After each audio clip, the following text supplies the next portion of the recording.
Hello, everybody. Welcome, welcome. I hope you're having a good day.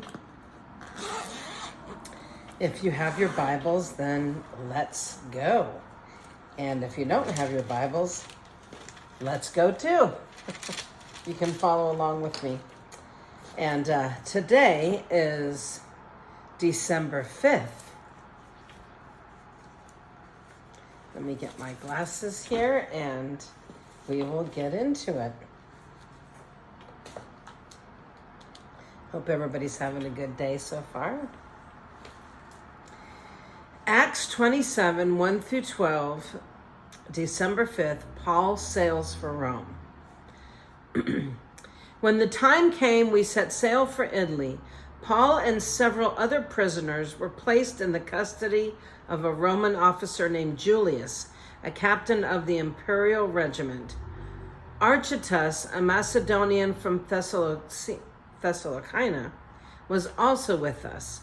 We left on a ship whose home port was Adramyttium in the northwest coast of the province of Asia, and it was scheduled to make several stops at ports along the coast of the province.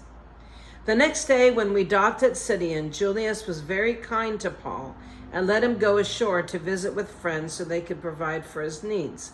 Putting out to sea from there, we encountered strong headwinds that made it difficult to keep the ship on course.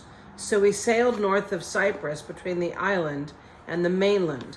Keeping to the open sea, we passed along the coast of Sicilia and Pamphylia, landing at Myra in the province of Lycia. There, the commanding officer found an Egyptian ship from Alexandria that was bound for Italy, and he put us on board. We had several days of slow sailing, and after great difficulty, we finally neared Cnidus.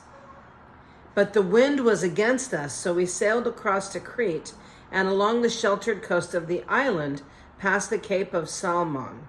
We struggled along the coast with great difficulty and finally arrived at Fair Havens, near the town of Lycia. We had lost a lot of time. The weather was becoming dangerous for sea travel because it was so late in the fall, and Paul spoke to the ship's officers about it.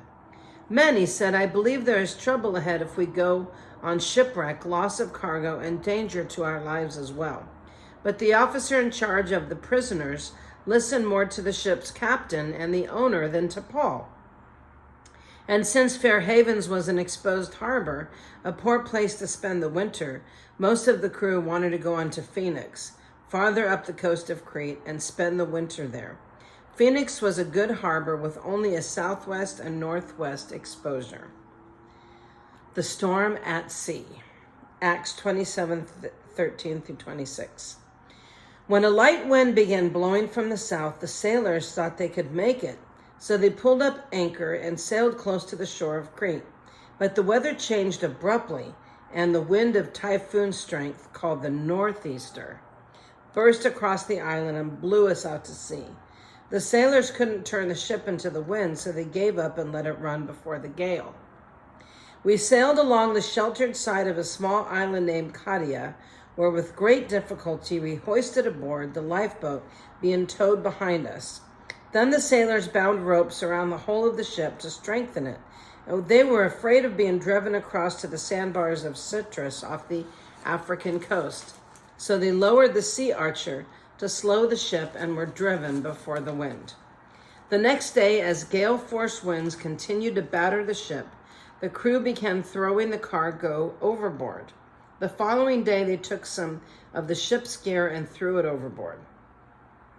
The terrible storm raged for many days, blotting out the sun and the stars, until at last, all hope was gone.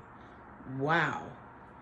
Can you imagine a storm so bad that it blotted out the sun and the stars? No one had eaten for a long time. Finally, Paul called the crew together and said, Men, you should have listened to me in the first place and not left Crete. You would have avoided all this damage and loss. But take courage. None of you will lose your lives, even though the ship will go down. For last night an angel of the God to whom I belong and whom I serve stood beside me. And he said, don't be afraid, Paul, for you will surely stand trial before Caesar. What's more, God in his goodness has granted safety to everyone sailing with you. So take courage, for I believe God. It will be just as he said, but we will be shipwrecked on an island. Can you imagine getting a message like that? Men, you should have listened to me in the first place and not left Crete. You would have avoided all this damage. But be courageous, because you won't lose your life even though the ship will go down. Wow. The shipwreck, Acts 27 through 44. About midnight on the 14th night of the storm, as we were being driven across the Sea of Adria, the sailors sensed land was near. They dropped a weighted line and found out that the water was 120 feet deep. But a little later, they measured again and found it was only 90 feet deep. At this rate, they were afraid we would soon be driven across the rocks along the shore, so they threw out 4 anchors from the back of the ship and prayed for daylight. Then the sailors tried to abandon the ship, and they lowered the lifeboat as though they were going to put out anchors from the front of the ship. But Paul said to the commanding officer and the soldiers, you will all die unless the sailors stay aboard. So the soldiers cut the ropes to the lifeboat and let it drift away. Just as the day was dawning, Paul urged everyone to eat. You have been so worried that you haven't touched food for 2 weeks. He said, please eat something now for your own good, for not a hair of your heads will perish. Then he took some bread, gave thanks to God before them all, and broke off a piece and ate it. Then everyone was encouraged and began to eat. All 276 of us who were on board. After eating, the crew lightened the ship further by throwing the cargo of wheat overboard. Oh my goodness. When morning dawned, they didn't recognize the coastline, but they saw a bay with a beach and wondered if they could get to shore by running the ship around. So they cut off the anchors and left them in the sea. Then they lowered the rudders, raised the foresail, and headed toward the shore. But they hit a shoal and ran the ship around too soon. The ship aground too soon.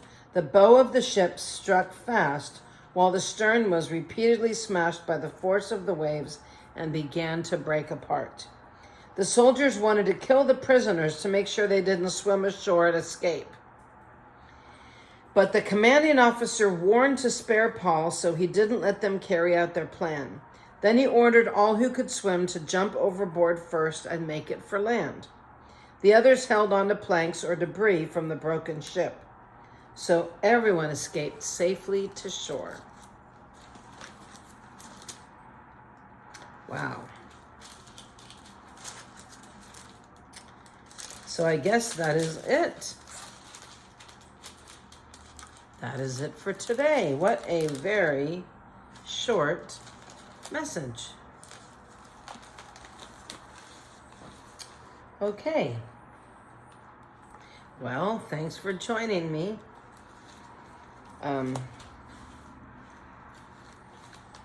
I guess when you're dividing the Bible into chronological segments,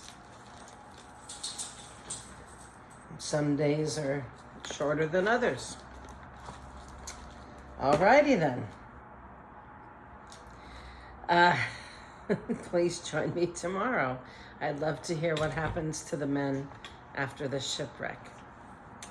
Well, I hope you have a blessed and wonderful day. And so I'll see you tomorrow. Have a great day.